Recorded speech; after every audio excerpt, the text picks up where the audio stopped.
Hey all, this is Raj here. Welcome to ShareTreck. Today I'm going to talk about a company called Altimmune. I had made a video on them earlier. In fact, I invested a little bit in Altimmune and it's on the rise again. It was up in the morning. It was up yesterday. I hold this stock because I'm bullish on the prospects of their weight loss therapy, which is called pemvidutide, which is in clinical trials and has shown great result. And it has also shown that it has reduced muscle loss as compared to all the other weight loss therapies. So this is a very big aspect of pemvidutide. And they reported their Q1 earnings recently. So let's take a closer look.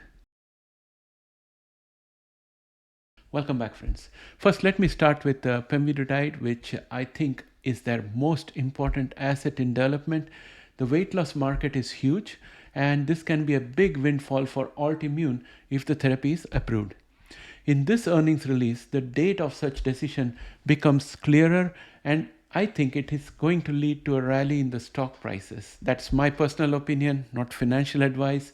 So I don't think you can take it to the bank for all that it's worth. I think this share is likely to pick up now. Now, when we talk about momentum phase 2 trial of pemvidutide for obesity, it has shown significant weight loss. Remember, this therapy is for two conditions. One is called NASH and the other is for obesity.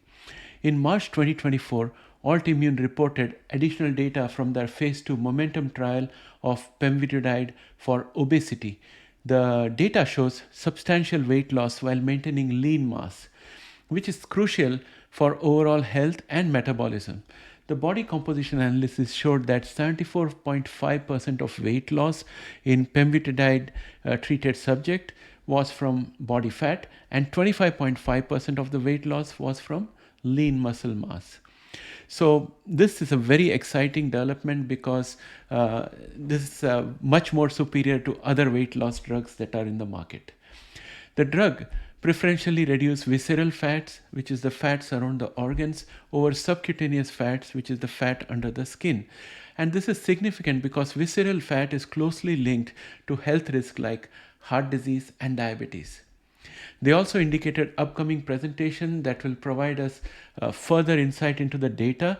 So detailed analysis of the momentum trials, body composition results, and other new data will be presented at scientific meetings later in the year.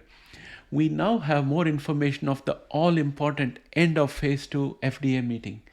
Altimmune is preparing for an end of phase 2 meeting with the FDA in late Q3 2024. And friends, we are already in Q2 and it's not too far away as a milestone. They plan to present a comprehensive data package for momentum trial that is anticipated, and that meeting is anticipated to occur in late Q3 2024 with the FDA. This may be a major catalyst for the stock. I'm holding on to my stocks in the run-up to a potential decision by FDA.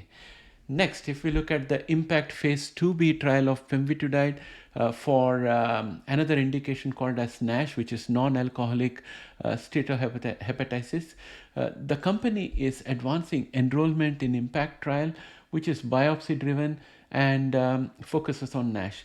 They aim to enroll around 190 subjects, including those with and without diabetes, and subjects will be randomized to receive one of two doses of pemvidutide or placebo. The main goals are MASH resolution or fibrosis improvement, and for this study, the top line data is expected in Q1 2025, so which is going to be next year. So I'm not considering that as a catalyst for 2024, and they will also have their primary efficacy readout at 24 weeks of treatment. Now let's look at the financial results for Q1 2024. As of March 31, 2024, Altimmune had 182.1 million in cash equivalents and short-term investments. They have not provided any cash runway details, so I'm anticipating potential equity dilution in the near future.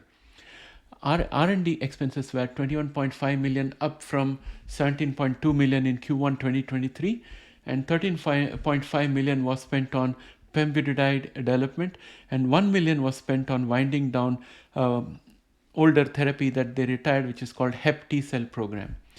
G&A expenses, or general and administrative expenses, increased to 5.3 million from 4.5 million in Q1 2023, and this increase was primarily due to 0.6 million rise in stock compensation and other labor related expenses. Interest income increased to 2.4 million from 1.7 million in Q1 2023, mainly due to higher earnings on cash equivalents and short-term investments. The net loss for Q1 2024 was 24.4 million, or 0.34 cents per share. This is an increase from a net loss of 20.1 million or 0.4 million per share in Q1 2023.